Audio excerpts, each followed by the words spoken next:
little bit affected by academics, but I would say as a Ministry of Education, a lot has happened because, you know, we are the ones who hold most of this population. We have 8.6 million of the learners, and majority of them are the adolescents. So we are really the people who are affected. A lot has been done by the Ministry of Education. I can assure you that we have done a baseline on these issues, whereby we have done county-specific salient issues for advocacy. And this has been done, and I can report that we have had some reduction in those salient issues. Among them is this teenage pregnancy, early pregnancy, and all those other specific county issues under the Kenya Secondary Quality Improvement Project. A lot has been done with the support of World Bank funds. I like the first speaker who talked about drama and the music. I want to bring to your attention that those dramas and musics are not just done. A lot goes into it. Thematic areas is based on value systems. Those songs, those presentations that are done in drama have aspect of value system. And even on the value system, we have done a lot in the CBC. I can tell you parents are fully involved, and they are fully involved to bring back to the Kenya we want, whereby parents can also have, I have seen parents complain in the country about their involvement.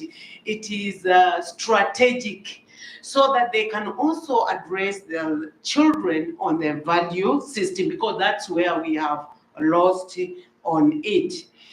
The other thing we realize in the county-specific issues, though we've been doing it, we realize that there are gaps which make some of those challenges, that we realize borders were feasting on our girls. Let me use the bad language because these issues are very bad, isn't it?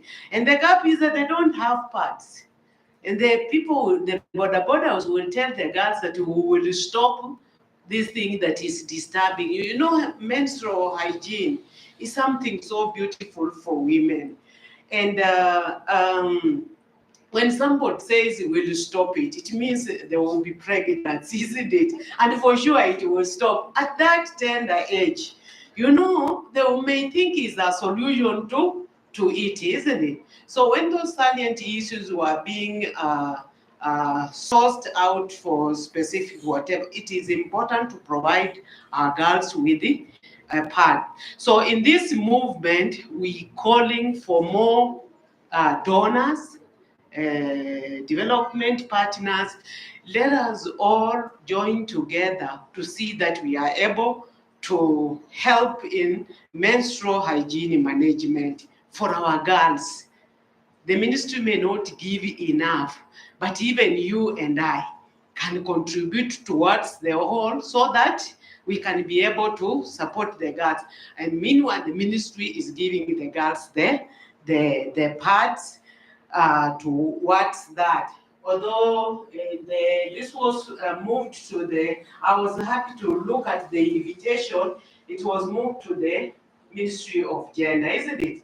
Just know that it is very important to provide for our girls for the menstrual management of hygiene. They really need those pads.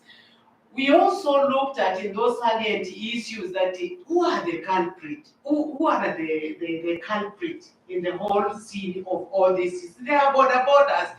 When we were doing the messages to stopping the early pregnancies, whom did we target? The borders. You do message on their jackets, and you see when they have the messages on the jackets, on the stoppage of that, it really is very meaningful in the stoppage of that menace. There is a new area of in our environment, the mental health. Mental health is on high. I wish Dr. Christine was here because we have some data on it. It's on great heights. It needs to be handled. We need to come up with interventions that should be able to manage mental health. I was very happy that we were able to launch the national guidelines on mental health at workplace. But we did not look at the mental health of our learners. And I think statistics are already on board. I think it's at 44%. 44%, and you are saying is a mean thing. I think it's an issue that needs to be heavily handled in order to help us on that. The Ministry of Education has also had county-specific quality dialogue on quality education, and it is all inclusive. I'm happy to hear from the girl that the chiefs are agents of change. We used the chiefs. We have gone as far as Soba. We have gone to 30, I think 30 counties. And it has been a conversation. And one of the most important was those specific identified salient issues per county. And we have had dialogue because they are the ones that are impeding quality education.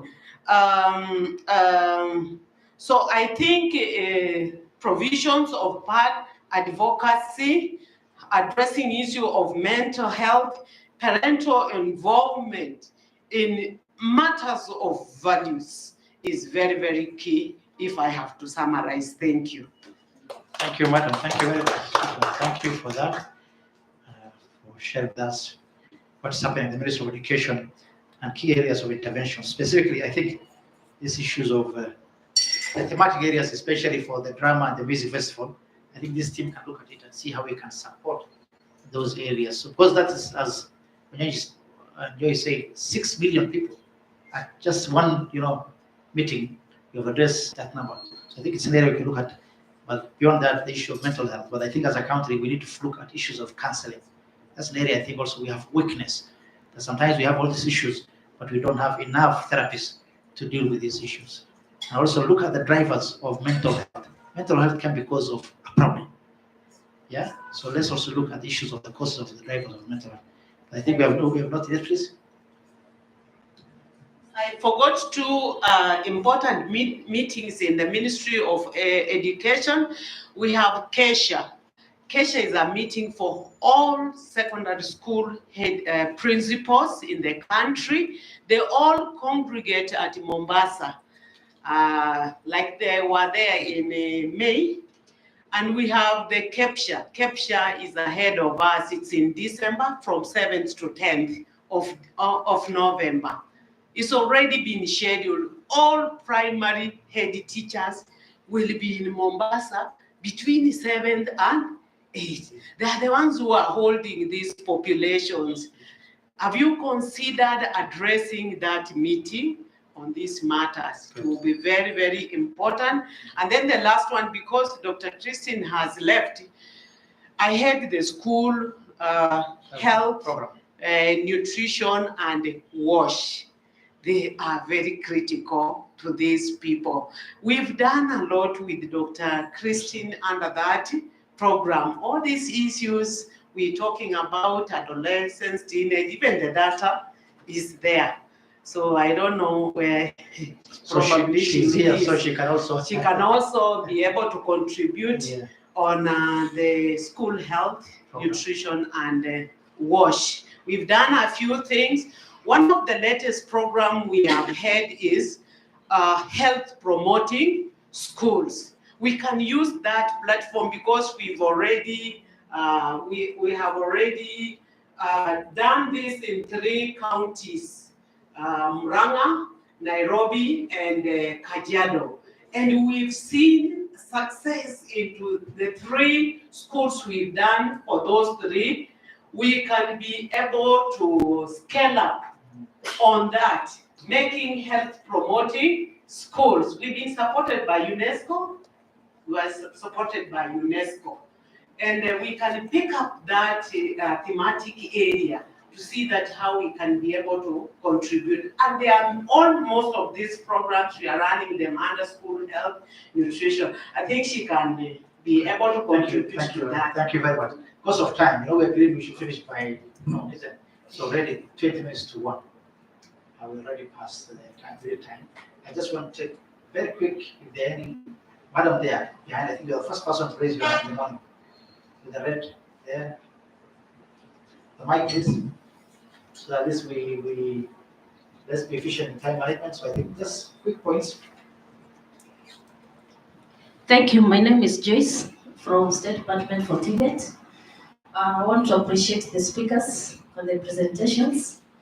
I would like to say that in Tibet, we handle a population of 18 years and above. Of course, in some of our institutions, which you call VTCs, we have TVCs and the National Polytechnics and VTCs.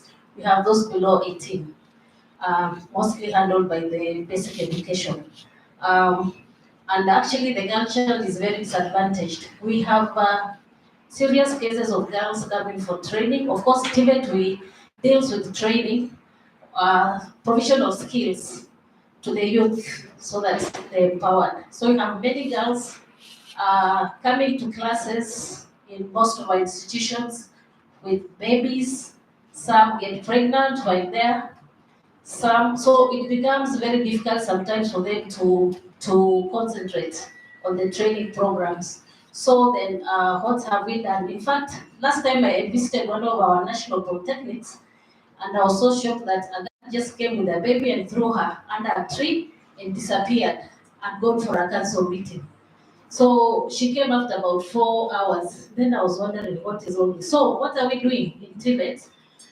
First and foremost, we are introducing lactoriums for these girls who are supposed to pursue their training programs.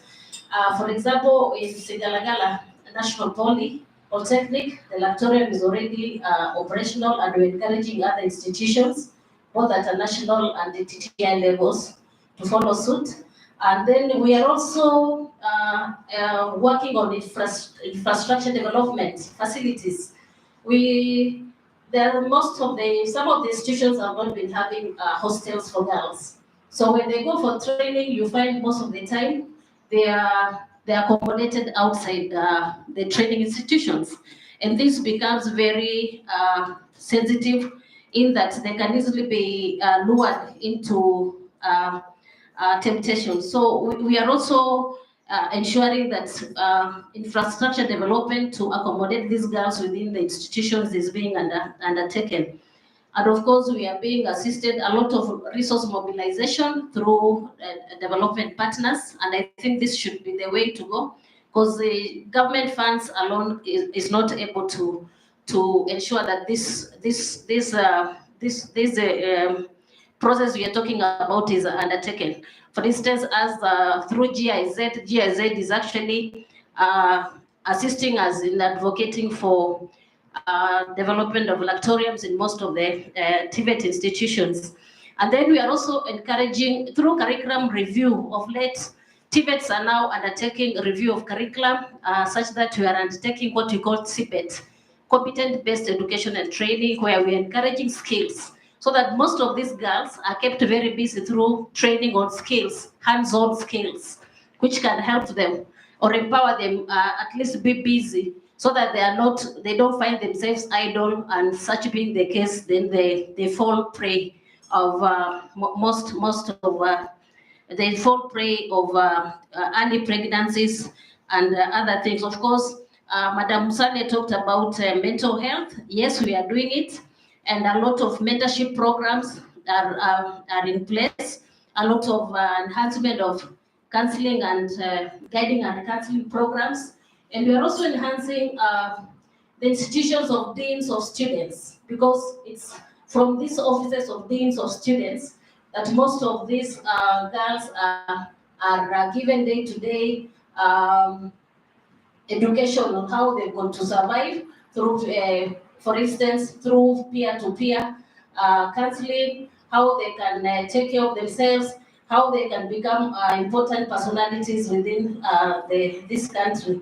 So that is in place, and of course, we are also developing policies that are geared towards protecting the girl child, and in terms of protecting the girl child, of course, for which matters girl child pregnancies are also involved. And then I also want to say that we of late, yes. So we are also trying to come up with programs for rehabilitating those girls that have already fallen victims of early pregnancies while in the institutions. So in a nutshell, okay, a lot is happening. We are doing a lot of robust activities and programs, running them. We have a World Skills programs for the youth, through which they are able to they're able to express their talents and various renovations. And we've realized through these programs, innovation, research, and competitions, most of these youth of late are very much involved. So they are taking a lot of time now concentrating on training than other areas. Perhaps I would say that just like Musale has said, with Tibet, there is an association for principals for Tibet institutions. It's called KATI. KATI holds meetings, conferences quarterly, and also I'll also be suggesting that in the event we will be inviting members of this forum where possible to come and also speak to the principals, because for us as TVET, those are our ambassadors on the ground. So all in all, I think for TVET, we are on this, and I wish to state that the department is so much committed to ensuring zero, how do I tell you? You're calling it threat or triple? Yes, that is realized. Thank you so much. Thank you very much. So, good, because of time, let's be just points. So, Madam, then my friend there, please. I think I'll stand where I can be seen. Yeah. I'll be brief. My name is Mercy Kuria from the State Department for Social Protection and Senior Citizens Affairs. We're the State Department that houses the Directorate of Children Services, so you can imagine this is a very key mandate within our ministry. I will, because of interest of time, I'll touch on two critical areas. One is on what we always heard about SEER, prevention of sexual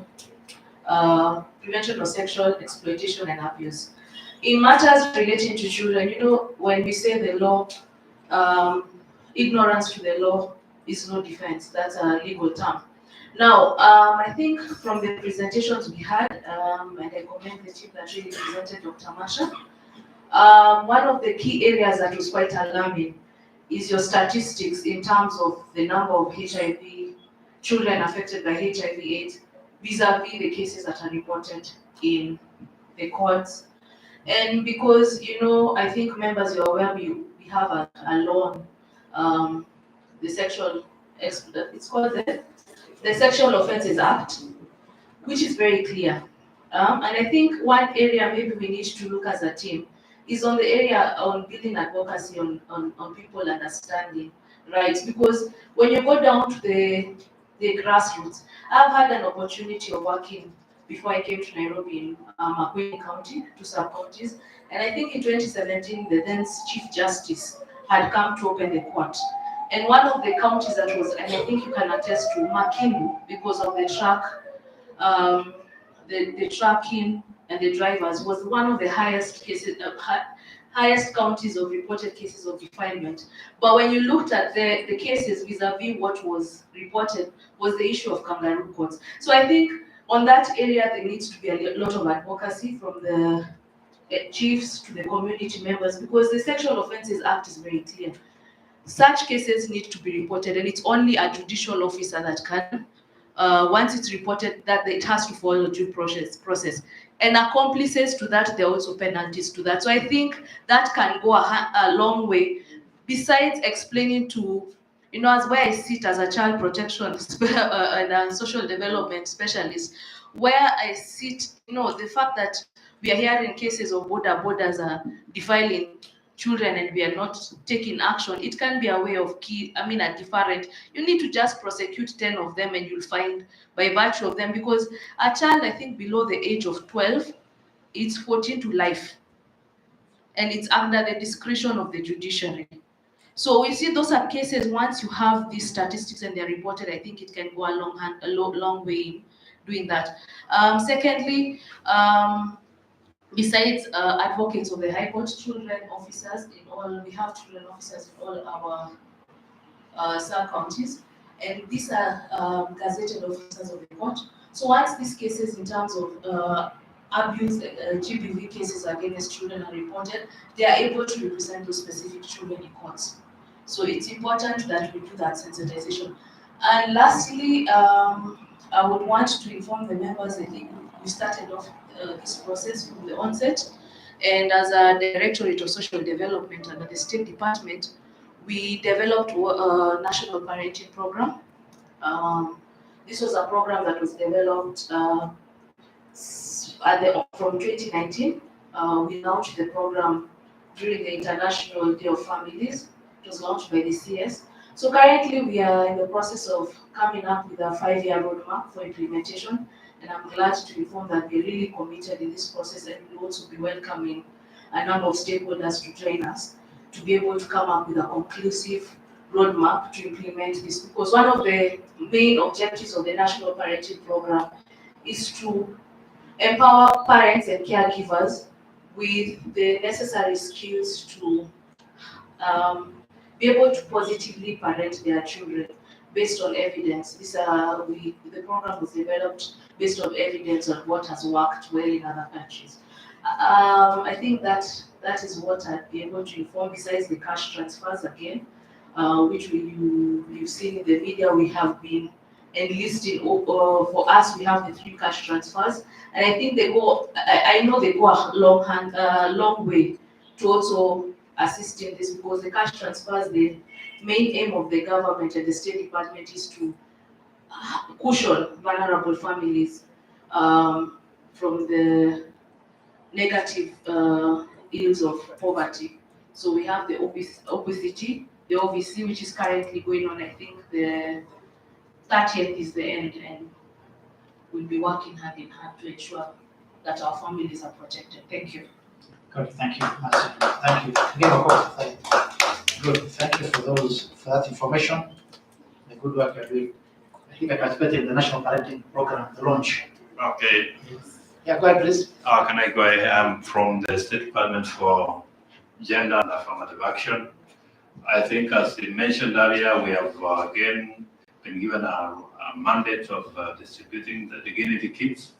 But before that, I want to very briefly say that we had that program for teenage matters, because again, when a teenage matter is so much, you will find that they're embarrassed. They want to be supported. We assemble them sometimes in the State Department, and we provide them with dignity kits as to prevent them from getting another pregnancy from the predators.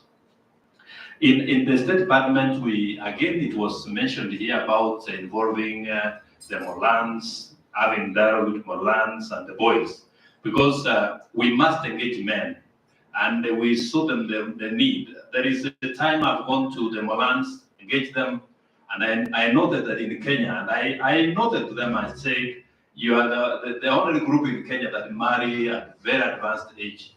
In fact, I noted that among the Maasai community, somebody to marry is allowed over 28 years, but they end up marrying very young kids. then I think we have this dialogue and the need to have somebody mature as they are also mature when they get married. Therefore, in leaving no one behind, we have started the 50 thematic area in the State Department, engaging men. Because there is no way you can have one team playing and you exclude others. If we engage men, they understand why we need a maturity in sex. I think we will reduce the population.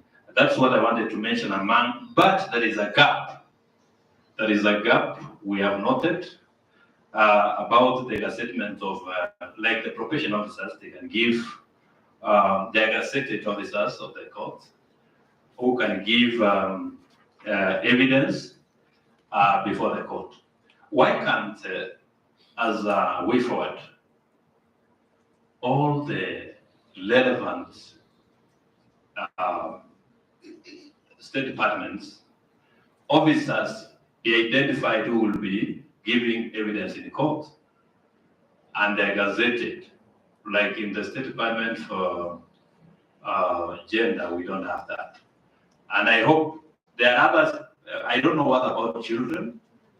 I don't know about maybe the Ministry of Education, some officers. Therefore, that is a gap that needs to be looked at as we deal with this problem of teenage pregnancy in our country. Thank you. I had I don't know whether there is an addition you want, but because I don't know. Just build. Thank you, Mufa Tandika, State Department for Gender. Maybe we'll just talk about at county level, we have the gender sector working groups, which work very closely with the communities to engage in response to SGBP and SGBP. On policy matters, currently we are reviewing our strategic plan. And one of the items that we've slotted into the strategic plan is the distribution of sanitary towels. We are hoping that it runs for 5 years so that we'll collaborate very closely with the Ministry of Education. On policy review, we also have the national policy on response to gender-based violence. We've been operating with one that existed from 2015 to 2014. It ended its mandate. Let's say its mandate ended on in 2019. So from 2019, we are now reviewing the policy, and we hope that a lot of information that we also gathering from this meeting will be covered. I can mention here to Lucy that we have a write-up, which had we been given time, we would have read, but I think we shall surrender that write-up to you as we leave, so that you can capture the recommendations that we have as a State Department for Gender. Thank you. So, Chris,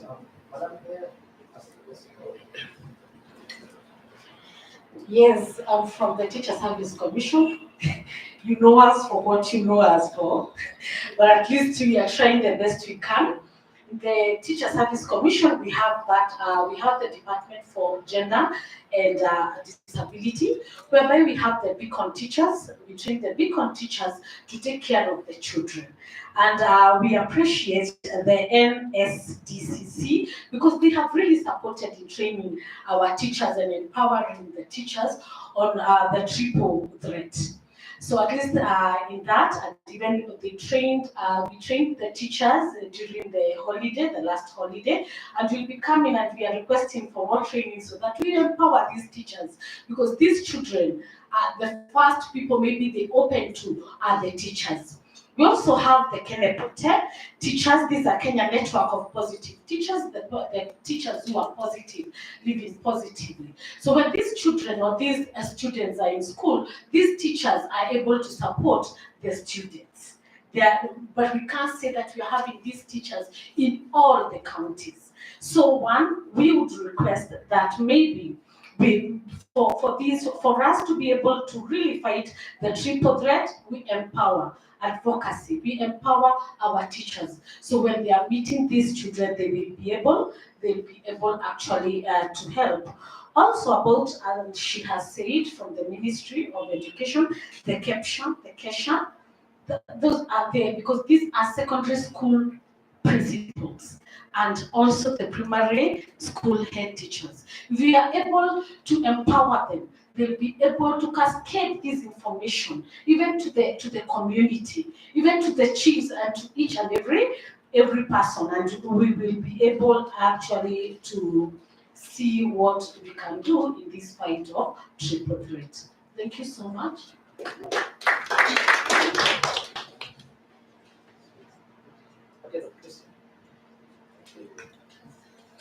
Okay, thank you so much, Dr. Sheikh. I'll also be brief, cognizant of the time.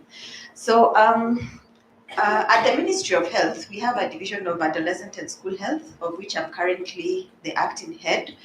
And for us at the Ministry of Health, we usually get these downstream problems. So you find a girl is already pregnant and she comes to the facility. But what we are cognizant of is that a lot has happened in the community for her to reach that stage. There is a failure at different levels. So the thing about having them here downstream, we are able to interrogate them and ask them what went wrong. And then now we can now address those issues. We recently had adolescent health survey that Dr. Sheikh was actually the principal investigator of that study, and I was a co-PI.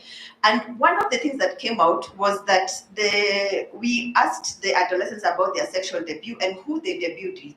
75% of these adolescents debuted with a fellow student. So these adolescents are having sex with each other. Which brings out the legal issues again, which I'll allude to later.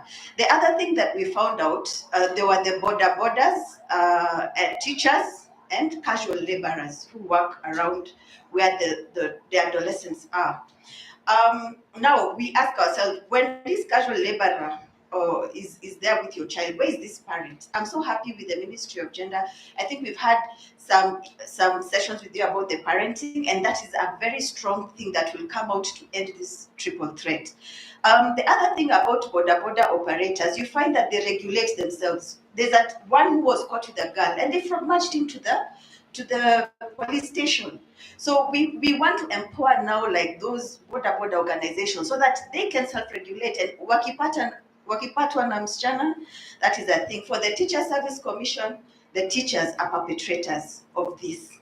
And internally, I know there's a lot that is being done, but something more still needs to be done. So at the Division of Adolescent and School Health, we are currently, based on the findings of the study and other evidence of the Kenya Demographic Health Survey, we have come up with a national adolescent policy and strategy. And we have 6 thematic areas. One is health information. We must give information to the girls, to their parents, to the teachers, to the community leaders, so that we can stop this vice. The second thing is on health systems. And under health systems, there's a lot, like how do we support these girls when they come to the hospital, but I'll not go into that. The only thing I'll mention under health system is financing. This adolescent girl who gives birth to a child, under NHIF, that child is not covered. So there has to be a mechanism for that child born to an adolescent to be able to get cover. So it's something that we are keen on, as they're registered as indigent and vulnerable population, and so on and so forth. The second thing is positive legal environment. We've talked about enforcing the law, empowering the adolescents themselves to take charge of their own health, having peer groups to support each other, averting risk factors for NCDs, STIs, so things like avoiding risky sex, avoiding drugs, alcohol, tobacco, avoiding harmful social-cultural practices, they have been mentioned here, FGM, child marriage, and Moranism, because most of the time we are targeting the girls, but we're not really targeting the boys. And you can imagine that if 95% of these boys in class are the ones impregnating their fellow classmates, shouldn't we have a strong program also to support these boys so that they can stop that? And then looking at adolescents in humanitarian and fragile settings, and I'm happy that we are having representation here of Boston Institution, Children in Conflict with the Law. They are the street families. They are a very population, and we need to have targeted programs for that. Madam Musali has talked about the school health program. We are currently implementing, making every school a health promoting school. It has 8 thematic areas. It's around policy, creating a positive socio-emotional environment in the school, having community involvement, giving school health systems. But what I want to emphasize is the CBCC curriculum has been mentioned, and what we have done as the Ministry of Health is work together with KICD to put health in the curriculum. So this, we recognize the fact that all these learners are in school, and that's the best platform to give them this information to help protect themselves and to empower them to take charge of their health. So we were part of the team that was doing the CBCC, and we put in health, but we realized there was a gap. I think in KCB, they do the curriculum, but not the content. The content is done to the publishers. So you find there's a gap where the publishers now will be able to get whichever source of data, and sometimes it's not very accurate. So we are further working with the KICD to make a teacher's guide, so that when these teachers are being taught in the training college, they're taught how to teach health, and then they're taught the correct content. So that is something else that we are actually doing. Menstrual health management has been mentioned because girls have sex because of simple things like pads, the social welfare. So at least that is being, but there's a lot of regional disparities. There's some counties where 99% of the girls have access to menstrual health products. Other counties, it's 40%. Why this regional disparity? So it's something that I think we need to pick up, especially in the northeastern region. So for those remarks, thanks. Thank you, Dr. Christian. We have a professor. So is there another institution, State Department, which not said something? I think we have all given our inputs, what we are doing, the way forward, isn't it? But let me ask a question. Do you think this platform is important? Yeah? Madam? Very, isn't it? Yeah. But let's get right, yeah? Now we are a nation of 52 million, we said. But then there is a family. Our basic unit is the family. The family forms what? The society or the village, isn't it? So as a government, we must always see that in the cell there's what we call the cell, isn't it? The nucleus, isn't it? So from the nucleus you have the cell, isn't it? So you must start from somewhere so that you build to the bigger. So as a government, we also need to learn, or we need to strategize on where specifically do we need to anchor our interventions, which is the family, which is the village, which is that locality, isn't it? Because I went to a country where what they do, like the commissioner, you said you have how many villages in Kenya? 9,000 sub-locations, isn't it? And sub-locations around how many people? 10,000? Oh, no, 2,000? 2,000, isn't it? So 2,000 for a sub-location, that is what we are calling in the community health a unit. It's electronic, not listing, isn't it? It's a unit. Then we can just say this is our unit of where we are going to do all our interventions. So 9,000, we must define them, and we must have a system. And I was just giving you an example of a country. If you want to identify in Mandera a child in certain Bula who is malnourished in that country, you just click a button, you go to the village, and then you look for a child who is stunted or malnourished. And it will give you the address, the name, and the picture of the child. So if you want to go and distribute even whatever, you can go to that village, get that child, and give that intervention. So I think we just need to have that kind of a structure where that as a government, we start from that level up to it comes to this level. See, sir? So I think, I don't know, I'm just thinking that kind of structure needs to exist. And I don't know, it doesn't exist at the moment, isn't it? We have something but disjoint, isn't it? So with that, ladies and gentlemen, I think we have come to the end of our program. I think we will now come to the way forward and the closure. The next steps. Do we have the team there? Do we have the next steps? Lucy, who was Dave was writing, but I was also writing. yes. What I have picked from the people is we need to regularly meet. Can you hear me? Or do I need the mic? Yes, what I have picked is we have to regularly meet. I have also picked something on we need to start working on the drama festival and the music festival, because I know we participated before, and I know when NCPD was actually created, they were one of the biggest supporters. I know I participated in singing. I can still sing, as she was saying today.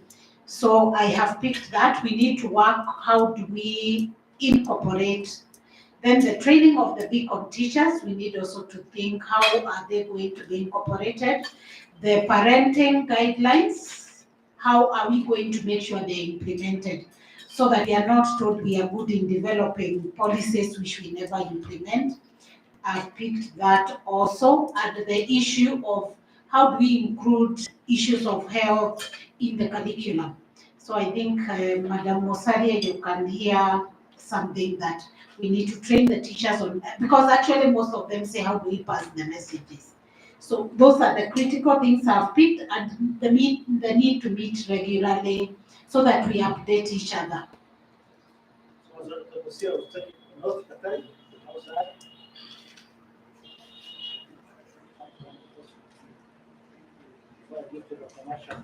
Thank you very much. Thank you very much, Dr. Sheikh. What I think is very important, Dr. Sheikh, is also to institutionalize the way we conduct our affairs, so that there is a process of bottom up.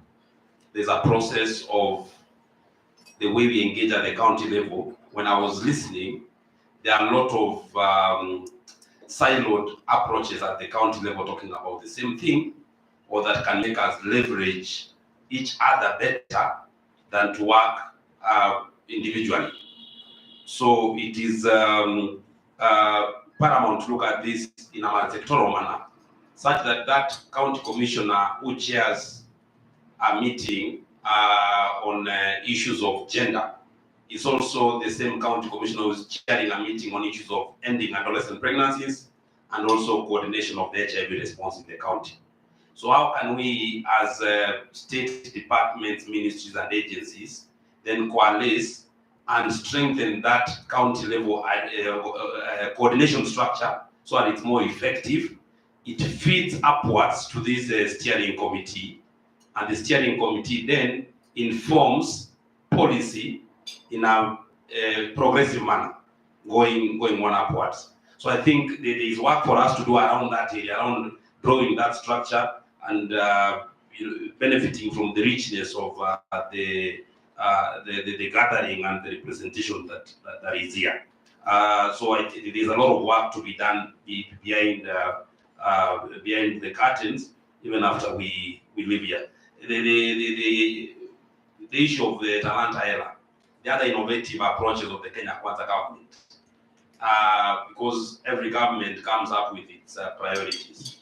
So what are the priorities of the Kenya Kwanza government that we can leverage to have the triple threat agenda on the table of every conversation that is being held, or rather also one among the many priorities of the government? Definitely Zipporah will be picking it up so that we can continue the conversation. But otherwise, and also the religious leaders, I think Shambi talked very much about the role of the bishops, and the framework that we are working on, Dr. Sheikh. It's a high time that we also complete that framework of engagement of the religious leaders. And I think Jane and Lucy are focusing us to meet. I've also realized, Dr. Sheikh, that there are development partners whom we have been working with in this response, who probably are not represented at this level. There are quite a number, and we will, when we are working together, also try and identify those ones so that we don't leave them behind, because there's a lot of investment, and we don't want to be doing these investments in fragments. So let's put our efforts and resources together, and then we can be able to have a more robust, effective, and efficient response. Thank you very much, sir.